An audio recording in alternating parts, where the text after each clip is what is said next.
Hi friends, कसे आहात सगळे? मी आहे जयश्री आणि महा एक्झामच्या यूट्यूब चॅनलवर तुमचं पुन्हा एकदा खूप खूप मनापासून.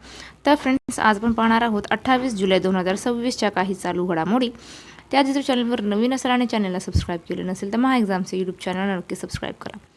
चला तर मग वळूयात आपल्याच्या विषयाकडे. तर पहिली बातमी आहे, भारतीय वायुसेनेची राफेल विमाने पिच ब्लॅक 2026साठी ऑस्ट्रेलियात जाणार.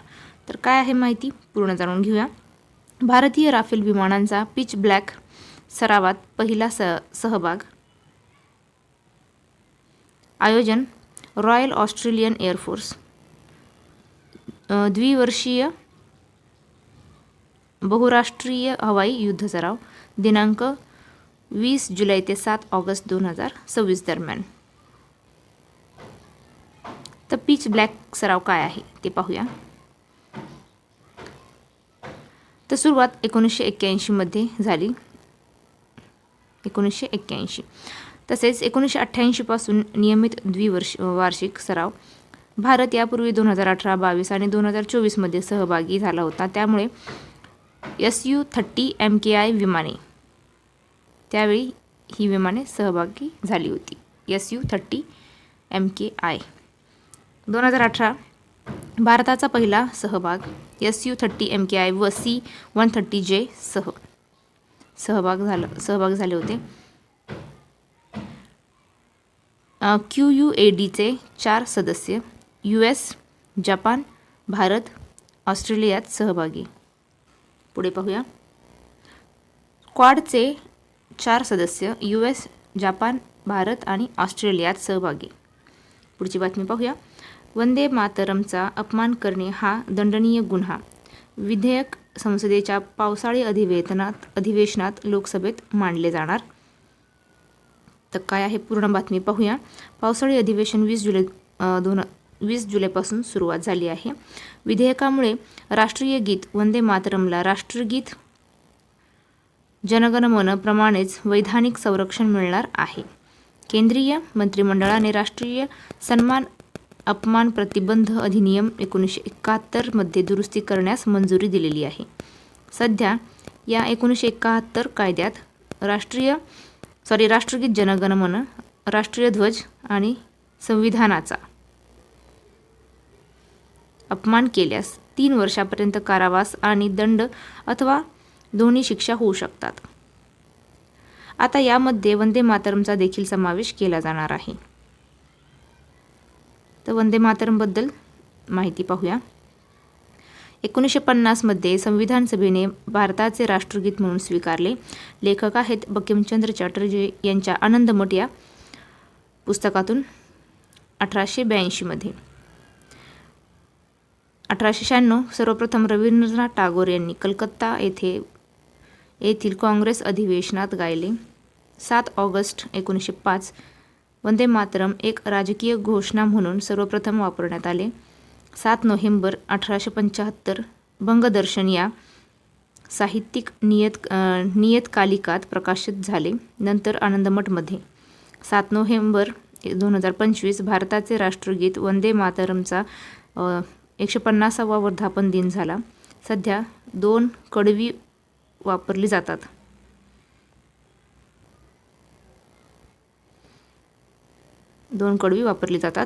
एकूण यामध्ये 6 कडवी आहेत. पुढची बातमी पाहूया काय आहे ते. भारतातील पहिली हायड्रोजन इंधन रेल्वे. काय आहे बातमी पाहूया.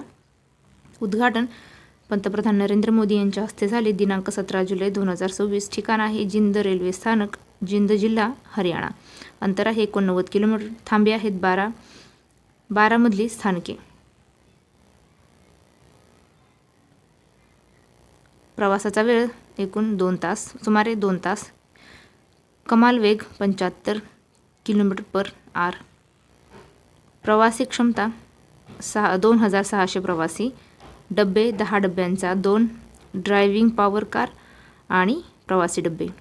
विभाग उत्तर रेल्वे, नॉर्थर्न रेल्वे विभाग. बनवली कोणी तर integral coach factory IFC Chennai. तसेच इंधन सेल कॅनडाकडून आयात. हायड्रोजन साठवण कशी? गाडीत उच्च दाबाखाली सुमारे 440 किलो हायड्रोजन. यात हायड्रोजन ऑक्सिजन यांची विद्युत रासायनिक क्रिया होते. वीज, पाणी, उष्णता तयार होते. हायड्रोजन रेल्वे चालवणारे देश कोणते आहेत? जर्मनी, जपान, अमेरिका आणि आता भारत. इम्पॉर्टंट काय आहे पॉईंट्स तर पाहूया. भारताची पहिलीच स्वदेशी हायड्रोजन रेल्वे आहे. जगातील सर्वात जास्त अश्वशक्ती असलेली व सर्वात लांब हायड्रोजन रेल्वे आहे. एकूण 2400 KW, सुमारे 3200 HP हॉर्स पॉवर. पुढची बातमी पाहूया. विक्रम 1 भारतातील पहिले खाजगी कक्षीय रॉकेट यशस्वीरित्या प्रक्षेपित. तर दिनांक 18 जुलै 2026 दुपारी 12:05. ठिकाण सतीश धवन अवकाश केंद्र, श्रीहरिकोटा, आंध्र प्रदेश. विकसित केले आहे स्कायरूट एरोस्पेस. मोहिमेचे नाव आगमन. उंची आहे 24 मीटर. टप्पे आहेत 4 टप्पे आहेत. त्यातील 3 घन इंधन आणि 1 द्रव इंधन टप्पे. नावे कलाम आणि रमन अशी नावे आहेत. की पॉईंट्स पाहूया. भारतातील पहिले खाजगी रॉकेट यशस्वी. कक्षीय उपग्रह पृथ्वीभोवती फिरणाऱ्या कक्षेत उपग्रह पोहोचवणे. 2020 अवकाश क्षेत्र खाजगी कंपन्यांसाठी खुले केले होते. 2024 मध्ये अवकाश क्षेत्रात 100% थेट परकीय गुंतवणूकला मान्यता मिळाली होती. लक्षात ठेवण्यासारखे महत्त्वाचे मुद्दे तर भारतातील पहिले खाजगी कक्षीय रॉकेट विक्रम 1 18 जुलै 2026. भारतातील पहिले खाजगी रॉकेट उपकक्षीय विक्रम S 18 नोव्हेंबर 2022. पहिल्याच प्रयत्नात उपग्रह प्रक्षेपित करणारे स्कायरूट जगातील पहिले खाजगी कंपनी ठरलेली आहे. पुढची बातमी पाहूया. वेस्ट इंडिजचे महान अष्टपैलू क्रिकेटपटू सर गारफिल्ड गॅरी सॉबर्स यांचे वयाच्या 89व्या वर्षी निधन झाले. तर काय आहे बातमी तर वेस्ट इंडिजचे माजी कर्णधार 7 वर्षे डावखुरे फलंदाज. जन्म 28 जुलै 1936 बार्बाडोस. निधन 17 जुलै 2026. पूर्ण नाव गारफिल्ड सेंट ऑब्र सोबर्स. टोपण नाव गॅरी. 1975 मध्ये नाईटहूड राणी एलिझाबेथ द्वितीय यांच्या हस्ते. देश बार्बाडोस. वेस्ट इंडिज संघाकडून खेळाले. ICCच्या सर गारफिल्ड सोबर्स ट्रॉफीला त्यांचे नाव दिले गेले आहे आणि ती वर्षातील सर्वोत्तम पुरुष क्रिकेटपटूस दिली जाते. कसोटी सामने 93, धावा 8032, सरासरी 57.78, शतके 26, कसोटी 365, नाबाद. वयाच्या 21व्या वर्षी विक्रम पाकिस्तान विरुद्ध हा सामना झाला होता. पुढची बातमी काय आहे ती पाहूया. पाकिस्तान गिलगिट बाल्टिस्तानला तात्पुरत्या प्रांताचा दर्जा देणार. दिनांक 17 जुलैला पाकिस्तान विधानसभेत मंजुरी. पाकिस्तानचा 5वा प्रांत बनणार आहे. भारताचा हा अविभाज्य भाग आहे. भारताच्या लडाख केंद्रित प्रदेशाच्या उत्तर पश्चिमेस पाकिस्तानच्या बेकायदेशीर ताब्यात. POK आता 2 भागात येणार. आझाद जम्मू काश्मीर आणि गिलगिट बाल्टिस्तान. पुढची बातमी पाहूया. 72वे राष्ट्रीय चित्रपट पुरस्कार. आर्टिकल 370ला सर्वोत्कृष्ट चित्रपट. कल्की 2898 AD ने संपूर्ण मनोरंजन देणारा सर्वोत्कृष्ट लोकप्रिय चित्रपट. सर्वोत्कृष्ट अभिनेता पुरुषमध्ये कार्तिक आर्यन चंदू चॅम्पियनसाठी आणि मम्मुटी ब्रह्मयुगमसाठी. सर्वोत्कृष्ट अभिनेत्री महिला यामी गौतम. सर्वोत्कृष्ट दिग्दर्शक राजकुमार पेरियासामी अमरन. पुढे पाहूया. मराठी पुरस्कार. सर्वोत्कृष्ट मराठी चित्रपट मुक्काम पोस्ट बोंबिलवाडी. घरात गणपतीमधील नवसाची गौरी माझी या गाण्यासाठी अभय जोधपूरकरने सर्वोत्कृष्ट गायकाचा पुरस्कार पटकावला. पुढे पाहूया. ज्येष्ठ समाजवाद विचारवंत डॉक्टर कुमार सप्तर्षी यांचे निधन. पूर्ण नाव आहे डॉक्टर कुमार गणेश सप्तर्षी, MBBS. जन्मतारीख 21 ऑगस्ट 1941. निधन 18 जुलै 2024. 84 वर्षाचे होते. संस्थापक युवक क्रांती दल युक्रांद. 62 वेळा अटक झाली. सत्याग्रही विचारधारा सत्याग्रही मासिकाचे संपादकही होते. पुढची बातमी पाहूया.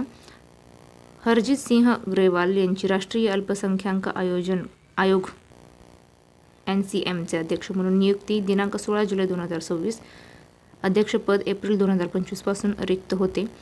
पंजाबमधील भाजपाचे ज्येष्ठ नेते व दुसरे सलग शीख अध्यक्ष आहेत. NCM अध्यक्षपदी नियुक्त होणारे तिसरे शीख व्यक्ती आहेत. 3 वर्ष कार्यकाळ आहे. हा वैधानिक आयोग आहे. 6 अधिसूचित अल्पसंख्याक समुदाय मुस्लिम, ख्रिश्चन, शीख, बौद्ध, पारशी आणि जैन.